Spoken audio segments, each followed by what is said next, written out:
Kony2012. Let me actually tweet. Let me look something up. Is Kony still at large? Kony has been a subject to Interpol. Day of 2017, Kony was still at large, but his forces were to have shrunk to approximately 100 soldiers, down from an estimated high of 3,000 in earlier years. Wait, well then who gives a fuck?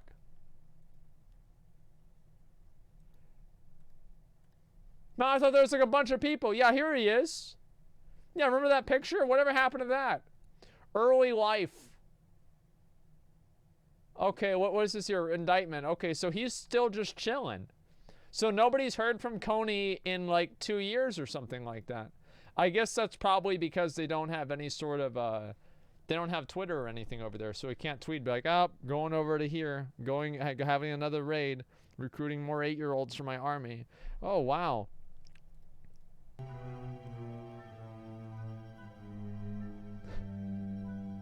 Okay.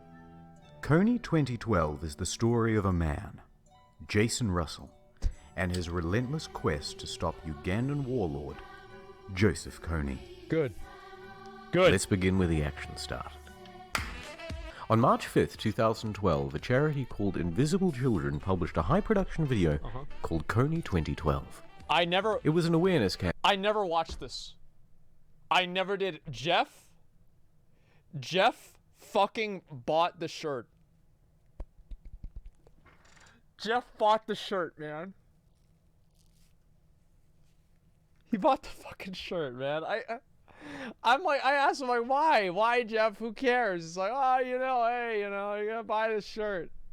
Campaign seeking to mobilize action to capture or kill Ugandan warlord Joseph Kony. And the goal of the story was to make Kony famous. 30 minutes long, it really tried to pull at your heartstrings. I wonder how many Twitter followers he'd have. At the end of my life, I want to say that the world we've left behind is one that Gavin can be proud of. A place that doesn't allow Joseph Konys and child soldiers. And little Gavin would have been proud because it took off like no video on YouTube ever had. We wanted 500,000 views in the whole year of 2012. We got 500,000 views in the first 3 hours. It received 100 million views in the first 6 days. Holy shit. 1.4 million likes. Wow. Click that link in the description below. They clicked it so hard the website went down, and their email was so inundated that the service provider assumed it was an attack and temporarily pulled the plug. What the fuck? The Times named it the most viral video ever. It raised the charity over $20 million. People really went fucking... Well, at least it got beat by Gangnam Style afterwards. You know, imagine being, okay, you know what? Let's, you know, we had like this massive thing for, you know, stopping a Ugandan warlord. It was the most popular viral video ever until, there's this one guy, from like Korea or something, and he did this video where he acted kind of crazy, and it was a song, and kids loved it, and so then, yeah, who cares about the Ugandan warlord anymore? Hey, Gangnam Style, you know, that's it. That's the internet, guys. It's great. Bananas for this video and those Ugandan kids. 4 million hashtags. People changed their Facebook profiles, so you knew it was a big deal. A fan-made mobile game. Are you woke about Joseph Kony? Yeah, but are you woke enough to get a tattoo? I hope not. People were up for pretty much anything to stop I really Kony, hope not. as long as it didn't involve any practical action. No. 1 like equals 1 saved child. But who is Joseph Kony and what's all the fuss? Problem solved. Well, he's the leader of the Lord's Resistance Army, LRA. My God, you're greasy. And he really is one of the most evil people living. Every picture of this dude, he's sweaty. I can guarantee you, like, you know how to actually stop fucking the Lord's Resistance Army? Is buy Joseph Kony an air conditioner, man. Because who is ever fucking pissed? Who is ever not pissed off whenever they're that goddamn hot? Buy this dude an air conditioner, he's gonna chill the fuck out. He's like, oh, you know, fuck it, dude. Let's do whatever, man. Like, immediately, just buy him an air conditioner, he'll be done. Today, imagine the worst crime you can think of committing, and he'll have done it thousands of times over. Takes children, makes them kill their parents and eat their parents. The surviving girls would be kept as sex slaves, and the boys conscripted into the LRA as child soldiers. I know, it's kind of a bummer. It's all part of a civil conflict that's been going on for 30 years. We'll get into the details later, but for now, consider this our one-dimensional bad guy. Okay. And here's our protagonist, Jason Russell, the figurehead of Kony2012 and Invisible Children. What a great guy. He's a devout Christian, stereotypically Californian. Oh, he has my hat. I consider myself a refined valley dude. But he has a bad boy side too. What? So it all starts in 2003 when, as a naive and aspiring filmmaker, he goes to Uganda with two friends in search of a story. While driving through a rural village, A car was shot in front of us by a rebel army who was What led the by a guy fuck? named Joseph Kony. they drive to a city for safety and find this. Turns out it's part of a nightly routine. Kids live in the villages, but commute to the city to sleep there to avoid being kidnapped in midnight raids by the LRA. Thousands and thousands of kids, without an adult in sight. What the Jason had found his story. And a cause. Yeah. It must have made a real impression on him, because for the next 10 years he dedicated himself almost exclusively to trying to improve things in Uganda and stop Kony. Kony2012 was the culmination, but in the preceding years he tried a bunch of other schemes. This, The Bracelet Campaign. this, White's daily broadcast about where the LRA is and where they're active. and this. Do what we always do. Dance. This is all real. What? We're on a mission, put Uganda deep inside your mind. It needs attention and a dance to make it sparkle and shine.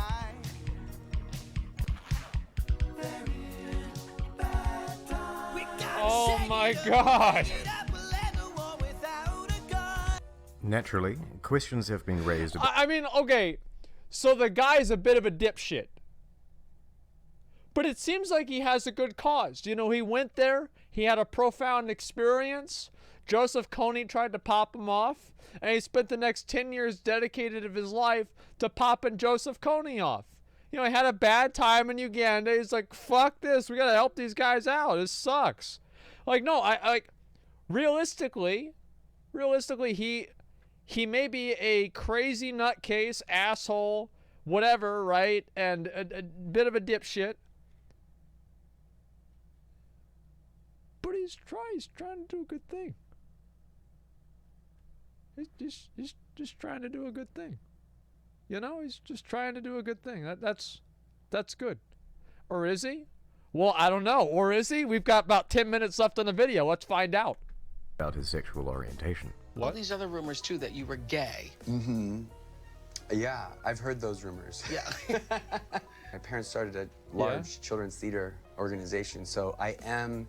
Theatrical. Theatrical. Yeah, okay, that makes sense. So what? Straight men are allowed to enjoy musicals. It's current year. So Back what? to Kony2012. So What's the wrong video with lays that? out a plan called Cover the Night. Here's what you do. Pay $30 for your super special Kony action Jeff kit. bought this. Whoa. That's Jeff nice. bought this. In the kit, you'll find 5 items. The only one that you actually use is the t-shirt, because that way you get the social fucking credibility that you paid for the fucking t-shirt and you care about kids in Uganda, right? The rest of the things, the other shit, nobody gives a fuck about that, right? But I you know what? Should I buy a Kony2012 t-shirt? I think maybe I should. You know, it's been what, 7 years, right? Maybe I should buy a t-shirt now. Button, bracelet, stickers, shirt, and these posters. Then, on April 20th, in the dead of night, go out and vandalize your town with awareness. And wake up to hundreds of thousands of posters demanding justice on every corner. That's It was pretty going smart. to be amazing. Yeah. Everyone was on board. It's pretty smart. The countdown to April 20th had begun. And all Jason and co had to do was keep the momentum going and not fuck it up. But way to move the world to action. But this movie is not without critics. Critics say the film manipulates the facts, Oh simplifying the story. Oversimplifying a wildly complex issue. message is too late. Joseph Kony and his forces have been significantly reduced. Pro-war activism. Utterly naive. By next week, this will be a passing fad. These white Westerners sort of getting on a bandwagon, and actually they haven't got a clue what they're talking about. A day or two later, the heady excitement gave way to more down-to-earth analysis.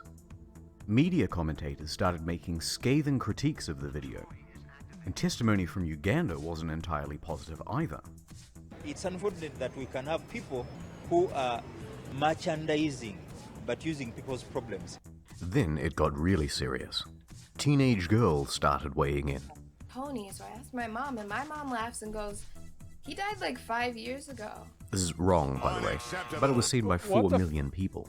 From a source of "my mum said it, so it must be true."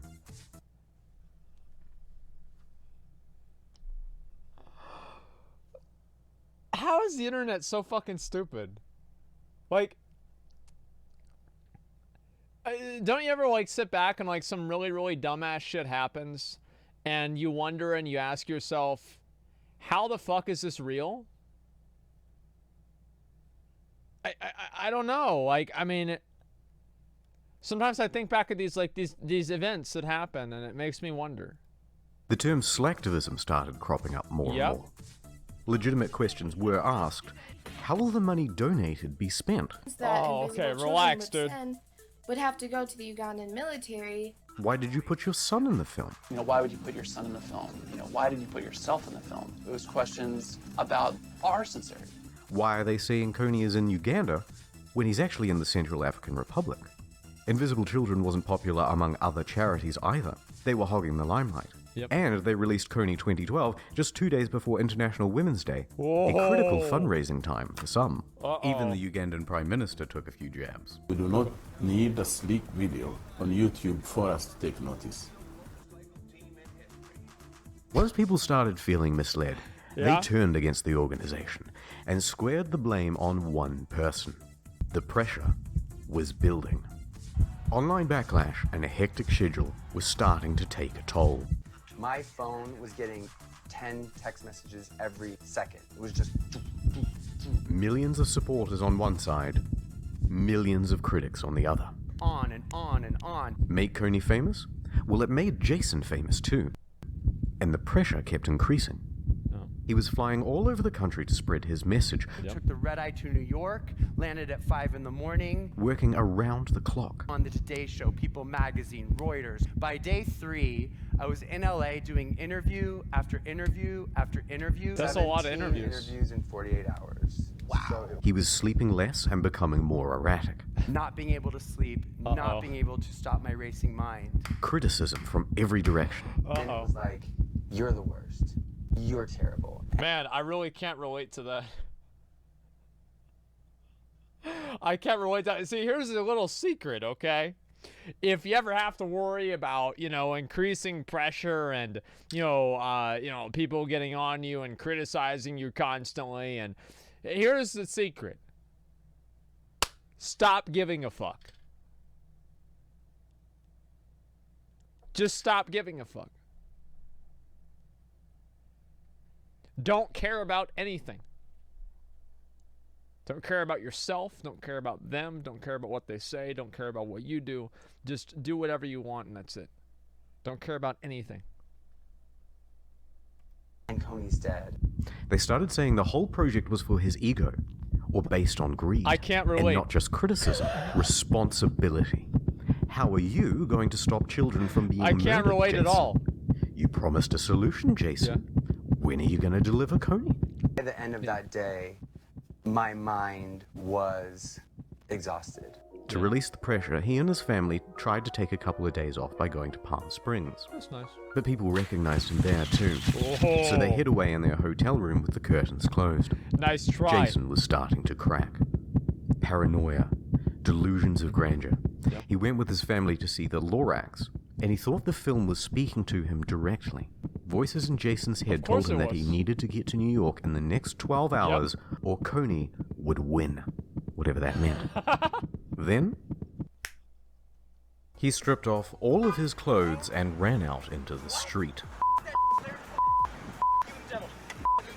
I was on a street in San Diego, totally naked and crazy out of my mind. Someone driving by in a car took a video on their phone, and they sold it to TMZ for $30,000. That's it?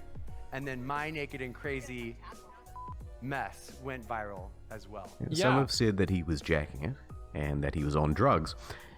Neither is true. It's just a very distressed man having a mental episode. Were you also masturbating? Did I hear that too? No one who was there ever said that that was happening. Yeah. I mean, I'm naked, so it's not a far... I thought he was too. Like, I thought he was too. See, like, I thought the climax of this whole thing, well, climax and double entendre there. The climax of this whole thing was him being arrested while masturbating inside of a car that he broke into, right? While he was completely naked. Like, that was what I remembered in my mind of the end of this story. Okay, I don't know if that's true, but that's what I remember. Extension of, imagination. He was taken to the hospital, not jail. Police say when they showed up, they didn't see any of that and was taken to a local medical facility that he was not arrested, though. And there, he thought the staff were trying to kill him. Just one of those things where I'm like, I don't believe what you're saying. You're trying to kill me. True. He ran around in his underwear, kicking in doors until eventually he was subdued and sedated. You come back to yourself as you know yourself. How long were you crazy for? 2 weeks. 2 weeks? Wow. 2 weeks, whoa. Yeah. Later on, one Sharona Reed tried to sue Mr. Russell for the trauma of having to see him do naked calisthenics. As far as I can tell, though, that lawsuit went nowhere. Yeah, fuck, who cares? Can you think of anything else that's worse than running around naked going like this on TMZ? Well, maybe one thing. Being in Joseph Kony's child army? While all of this was happening, dancing. the countdown to the day of action was still ticking. Of course not.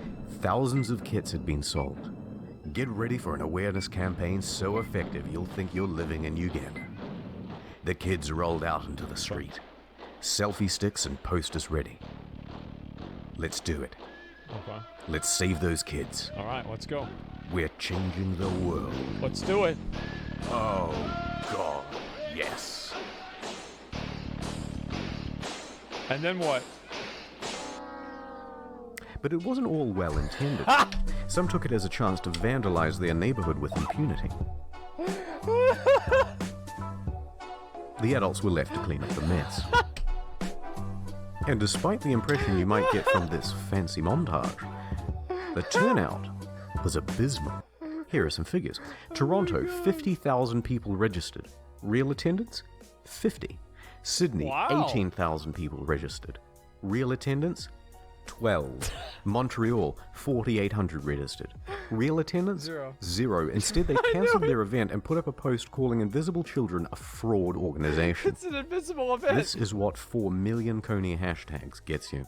Oh now, my God. I bet you want to know where Invisible Children, Area Jason 51 Russell, got and more. Kony are now. But before I tell you that, I want to go on two People care quick about aliens. of things I found while researching. Okay. In the Kony 2012 video, you'll see this guy. Okay. Louis Marino Ocampo. Look at those eyebrows. Chief prosecutor for the International Criminal Court. Holy shit. This would be the organization that charges Kony if he was ever caught.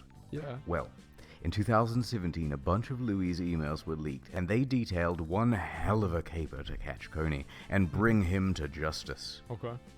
Good. I'm not making any of the following up, right? Okay. Here's the plan. Lure Kony out of the jungle with Brad Pitt and Angelina Jolie as bait. Straight from a Hollywood movie. Yeah. Angelina Jolie and Brad Pitt attempting to arrest an African warlord. They'd do it. So it would go. The A-list couple would fly to the edge of the jungle where Kony is hiding and call him up with an invitation to dinner. Directed by Quentin Tarantino. Starstruck, would of course say yes. He'd show up, presumably bottle of wine in hand and ready to mingle. Then, imagine his shock. It was a trap all along. Special forces would pop out from behind the cellar bar and get their guy. One idea appears to have been for Angelina Jolie to lure him to a private dinner where he would be arrested. It was a foolproof plan, but unfortunately, it was never realized. Once Miss Jolie stopped responding to Louis' weird emails, Ocampo approached George Clooney for use of his spy satellite. The chief prosecutor had also attempted to recruit George Clooney in a plot to fly spy satellites over Libya. Yes, that's correct. George Clooney partnered with a satellite company to spy on al-Bashir of Sudan. Okie doke. Isn't that illegal he somehow? That the satellite wasn't powerful enough. So then Ocampo moved on to his backup date, Sean Penn, whom he invited to the UN security meeting in South Sudan. What? I always feel really bad about these videos because I feel like my reactions are always so, they're so PG. I can make so many jokes about Sean Penn, right? And I can't do any of it. It's just, I get so fucking bored, man. Like, I get so fucking bored because I can't just do it. No, I don't need another fucking vacation, man. Don't need another fucking vacation. That's just, no, I get what they're saying. Just, I wish they could just give me a pass. You know, like a pass, like, you can say bad stuff on the website because we know you're a good guy. You know, just like, Twitch, give me that pass. I'd be like, listen, like, yeah, we know Asmongold says some fucking weird-ass bad shit, but it's okay, he's our boy. Like, Twitch, can you just give me, not an inward pass, okay? I don't need an inward pass. But just an edgy content pass. Just a, you know, a bad joke pass. Like, once every 5 minutes I could do a bad joke. You know, that's all. Just once every 5 minutes. And there were some people having fun with Kony2012 as well. I wonder why. Turns out Kony looks a lot like Carl Weathers in the movie Predator. Oh, no. So an idea was formed.